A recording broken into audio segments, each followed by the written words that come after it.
ये सूत्र तो सबको लिखा हुआ है। चलो नंबर 1 समझो, क्या बोला है? समद्विबाहु त्रिभुज होने के लिए, फिर से समझो, ठीक है ना? तोड़ दो। नंबर 1 समझो, क्या बोला है? एक समद्विबाहु त्रिभुज कब होगा? जिसकी सारे भुजा, तीनों भुजा क्या होना चाहिए? समान होना चाहिए। क्या होना चाहिए? समान होगा तो कौन सा त्रिभुज कहलाएगा? समद्विबाहु त्रिभुज कहलाएगा। ये समबाहु क्या कहलाएगा? समबाहु कहलाएगा। अगर जिसकी दो भुजा बराबर हो, एक भुजा नहीं बराबर होगा तो कौन सा त्रिभुज कहलाएगा? समद्विबाहु। ठीक है, अब आगे कह रहा तीसरा कि एक चतुर्भुज समांतर चतुर्भुज होगा, इसकी सम्मुख भुजा है। तो चतुर्भुज समांतर चतुर्भुज होने के लिए मान लो ये सम्मुख भुजा, मतलब ये भुजा जितना होगा ना उतने ये भी होना चाहिए, ठीक है ना? मान लो कि अगर इसका मान 2 आया तो इसका भी मान 2 ही आना चाहिए, ठीक है ना? और इसका मान अगर 4 आया है तो इसका भी मान क्या आना चाहिए? 4 ही आना चाहिए। तो इसे ही सम्मुख भुजा कहते हैं, ठीक है ना? तो सम्मुख भुजा का मतलब हुआ कौन सा? कि दो भुजा, अगर ये भुजा अगर जितना आ रहा है उतने कितना, मान लो इसका मान ले लिया A B C D, अगर AB बराबर CD और AD बराबर BC होना चाहिए, ठीक है ना? तो आमने सामने की भुजा जिसका समान हो उसे कौन सा चतुर्भुज कहेंगे? समांतर चतुर्भुज कहेंगे। ये चतुर्भुज समांतर चतुर्भुज होगा, ठीक है ना? अब जिसके ये दोनों आमने सामने की भी भुजा समान हो, ठीक है ना? आमने सामने की भी भुजा समान हो, प्लस में विकर्ण भी समान हो। क्या होना चाहिए? विकर्ण भी समान होगा तो उसे कौन सा त्रिभुज कहेंगे? चतुर्भुज कहेंगे, आयत कहेंगे। क्या कहेंगे? आयत कहेंगे। और जिसकी सारे भुजा इक्वल हो, मान जिसकी सारे भुजा एक वर्ग होने के लिए क्या होना चाहिए? चारों भुजा क्या होना चाहिए? बराबर होगा। अगर ये 2 है तो ये भी 2 होगा, ये भी 2 होगा और ये भी 2 होगा, ठीक है ना? उसके साथ साथ में विकर्ण भी क्या होना चाहिए? समान होना चाहिए। तो जिसकी दोनों विकर्ण, एगो नहीं दोनों, ठीक है ना? तो जिसकी चारों भुजा समान हो और दोनों विकर्ण भी समान हो उसे कौन सा चतुर्भुज कहेंगे? वर्ग कहेंगे। कौन सा कहेंगे? चतुर्भुज वर्ग। वही नहीं बोले? जिसकी यदि चारों भुजा समान हो और इसके विकर्ण भी समान हो तो उसके कौन सा कहेंगे? वर्ग कहेंगे। एक चतुर्भुज समांतर चतुर्भुज होगा यदि केवल यदि इसके चारों भुजाएं समान हो। एक चतुर्भुज समांतर चतुर्भुज होगा केवल जब उसकी चारों भुजाएं क्या होगा? समान होगा। जैसे ए बी निकालेगा, फिर BC निकालेगा, फिर CD निकालेगा, फिर AD निकालेगा, ये सारे भुजा इक्वल हुआ तो कौन सा कहलाएगा? एक सम चतुर्भुज कहलाएगा। क्या कहलाएगा? फिर एक आयत समांतर चतुर्भुज होगा जिसके सिर्फ विकर्ण ही समान होना चाहिए। क्या होना चाहिए? कह रहा एक आयत समांतर चतुर्भुज, मतलब एक, ठीक है ना? एक आयत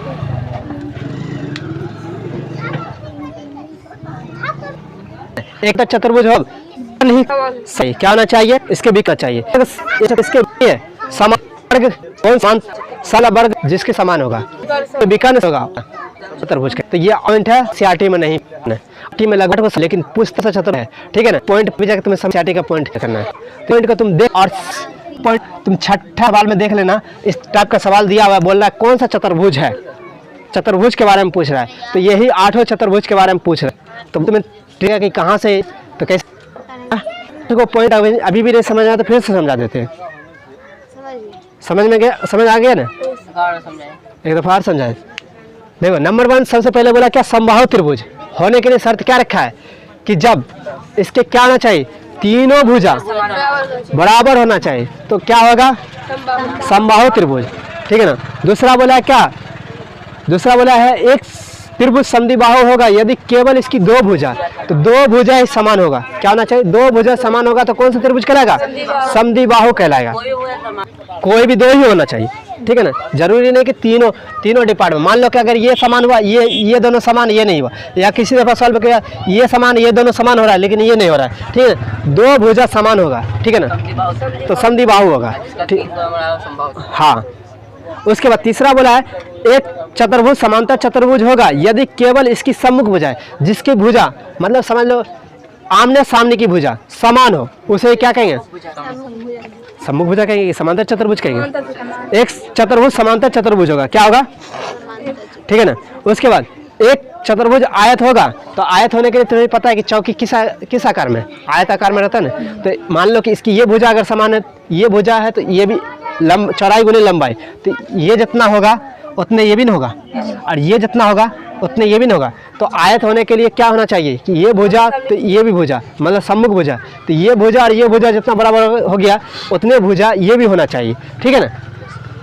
तो ये इस हिसाब से उसके बाद आयत के शर्त रखा गया है कि देखो कभी भी चौकी को देखेगा ना कि नापेगा तो कभी इधर से भी नापेगा फिर इधर से भी नापेगा, इक्वल नापने के लिए फिर क्या करता है विकर्ण भी नाप लेता है, ठीक है ना। तो विकर्ण कभी नापा जाएगा, नाप के जब विकर्ण दोनों इक्वल होगा, मतलब ये दोनों विकर्ण है, ठीक है ना, ये विकर्ण और ये विकर्ण दोनों इक्वल है, तो मतलब समझ लो कि चौकी का जो पोजीशन है वो एकदम इक्वल है, ठीक है ना, एकदम इक्वल है। तो इसी तरह से इसको बताना है। तो मतलब जिसकी सम्मुख भुजा है प्लस विकर्ण दोनों समान हो तो ठीक है ना, वो क्या कहलाएगा, आयत कहलाएगा। क्या कहलाएगा, आयत कहलाएगा। पांचवा पॉइंट बोला है एक चतुर्भुज वर्ग होगा यदि केवल और यदि चारों भुजा, तो जैसे ये वर्ग है, ठीक है ना, तो इसकी चारों भुजा सपोज डेट मान लो दो दो होगा तो दो ही दो होना चाहिए चारों, ठीक है ना, चारों पॉइंट पर, ठीक है ना, और उसके विकर्ण भी क्या होना चाहिए, समान होना चाहिए। तो वो क्या कहलाएगा, एक चतुर्भुज वर्ग होगा, ठीक है ना, और इसकी चारों भुजा भी समान होगा और विकर्ण भी समान। फिर एक चतुर्भुज समांतर चतुर्भुज होगा, केवल इसकी क्या होना चाहिए, सिर्फ चारों भुजा ही समान होना चाहिए। तो A B B C C D मतलब चारों भुजा निकालेगा, ठीक है ना, अगर चारों भुजा जिसका बराबर हो गया तो वो कौन सा कहलाएगा, क्या कहलाएगा, एक सम चतुर्भुज कहलाएगा। क्या कहलाएगा, और जिसके सिर्फ विकर्ण समान हो रहा है और चारों भुजा समान नहीं हो रहा है तो वो कौन सा त्रिभुज कहलाएगा, एक वर्ग है लेकिन कौन सा वर्ग, सम चतुर्भुज वर्ग है, ठीक है ना, ठीक है। तो ये 8 पॉइंट है तुम्हारे, और 2 पॉइंट इसी में इस तरह से ले गया है, एक सम चतुर्भुज आयतन सम चतुर्भुज जिसकी आसान भुजा समान हो, आसान भुजा, ठीक है। तो इस तरह का सवाल तुम लोग से मतलब कि 8 पॉइंट का हम क्लियर कर दिया। अगर तुम लोग को रट्टे मार करना है तो रट्टे मार लेना, ठीक है ना। ये 8 पॉइंट से एक सवाल पूछा जाता है, ठीक है ना, 2 नंबर के लिए, ठीक है ना। तो अब तुम्हें जो करना है कर लेना, ठीक है ना। हम समझा दिए, समझ में आ गया है तो बेहतर है, नहीं समझ में आया है तो तुम्हारे किताब में 8 पॉइंट समझा दिया, याद कर लो।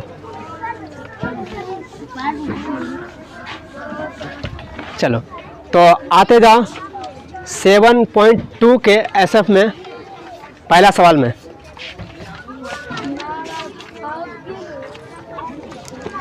पहला सवाल बोला है निम्नलिखित बिंदु युग्म के बीच की दूरी ज्ञात करें। सवाल सबसे फर्स्ट में बोल दिया है निम्नलिखित बिंदु के बीच की दूरी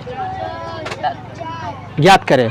तो दूरी बराबर सबको सूत्र याद है, तो क्या करेगा, सबसे पहले देखो निम्नलिखित बिंदु युग्म के बीच की दूरी ज्ञात करें। क्या करना है, बीच की दूरी, तो सबसे पहले लिखेगा दिया है, दिया है, ठीक है ना, दिया है, दिया है। उसके बाद देखो क्या दिया है, दिया हुआ लेकिन कुछ नहीं बोला है, कुछ बोला है सिर्फ 0,0 -5,12 बोल दिया है। तो सबसे पहले लिखेंगे माना कि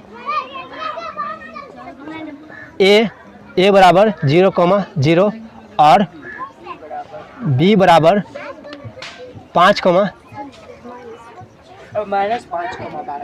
-5,12, ठीक है, ये सवाल है। तो सबसे पहले एक बात बताओ, मूल बिंदु का यहाँ दिख रहा है 0,0 दिख रहा है ना, इसको छोड़ दो, डायरेक्ट मूल बिंदु से चल देते हैं। लिखेंगे मूल बिंदु से, सूत्र से लिख के लिखेंगे, सूत्र से, ठीक है ना, सूत्र से लिख के लिखेंगे मूल बिंदु से, ठीक है ना, मूल बिंदु से।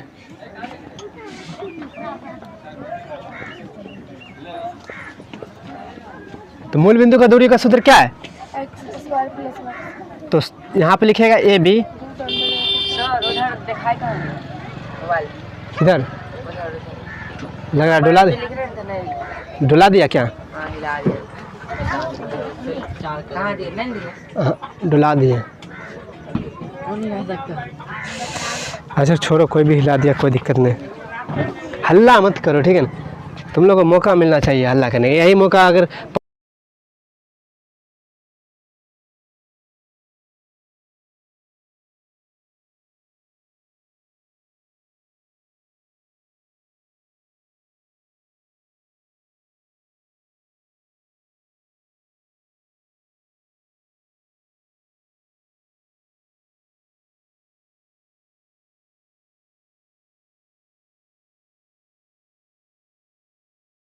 X square plus Y square, तो रूट अंडर -5 का स्क्वायर, ठीक है ना, प्लस 12 का स्क्वायर।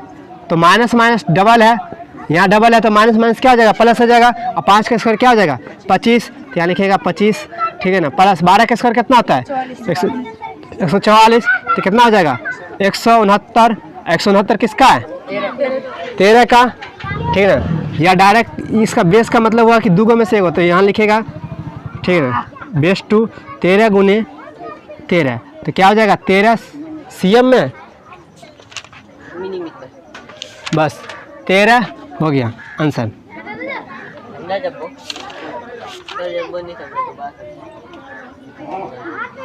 ऐसा सवाल है एनसीईआरटी में 7.1 ए बराबर 4,5 और बी बराबर -3,2। तो बोलना बीच की दूरी ज्ञात करना है ना, तो दूरी सूत्र से लिखेगा, दूरी सूत्र से,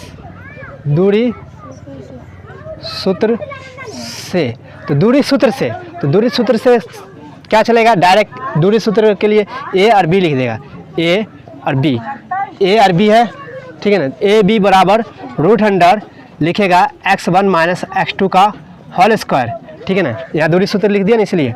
फिर प्लस y1 माइनस y2 का होल स्क्वायर, ठीक है ना। तो ए बी बराबर रूट अंडर, तो ये हो गया x1, ये हो गया x1 और ये हो गया y1, ये हो गया x2 और ये हो गया y2, ठीक है ना। कुछ देखें, ये तो हम लोग का कहीं बाहर पढ़ाया गया ऐसा, कुछ सवाल देखें यहाँ पर ऐसे लिखता है x1 बराबर ऐसे लिख के उसके बाद डायरेक्ट सॉल्व कर रहा है, ठीक है ना। तो तुम लोग का यहाँ समझने के लिए ये x1 है, ये y1 है, ये x2 है और ये y2 है, ठीक है ना। ये बस यही समझ लेना है, और बस उसके बाद दिया हुआ लिख के और हल लिख के, ठीक है ना, सॉल्व करना शुरू कर देगा, ठीक है ना। हल लिख के उसके बाद x1 का मान कितना है, 4 है, और x2 का मान कितना है, -3 है, लेकिन यहाँ भी माइनस है और वहाँ भी माइनस है, तो माइनस माइनस क्या हो जाएगा, प्लस, तो यहाँ लिखेगा +3 का होल स्क्वायर, ठीक है ना। फिर प्लस, चलो फिर y1, तो y1 कितना है 5 और -2 का होल स्क्वायर, ठीक है ना। तो ये हो गया कितना 7 का होल स्क्वायर प्लस 3 का होल स्क्वायर, तो कितना हो जाएगा 49। 7 का स्क्वायर कितना 49 प्लस 8 का स्क्वायर 9 का 3 का स्क्वायर कितना 9, तो जुड़ कितना हो जाएगा 58, ठीक है ना। बस यही आंसर होगा, निकल रहा है, हाँ आंसर है कितना वही जितना भी निकले, हाँ इतना ही, बस हो गया। बस इतने पर क्लियर कर देना, तो हर सवाल इसी टाइप से क्लियर करना है। अब ए और बी वाला में भी कोई कन्फ्यूजन नहीं रहेगा, ए और बी सब उसी तरह से सॉल्व होगा, ठीक है ना। बस a माइनस बी का होल स्क्वायर और a प्लस बी का होल स्क्वायर याद कर लेना, ठीक है ना।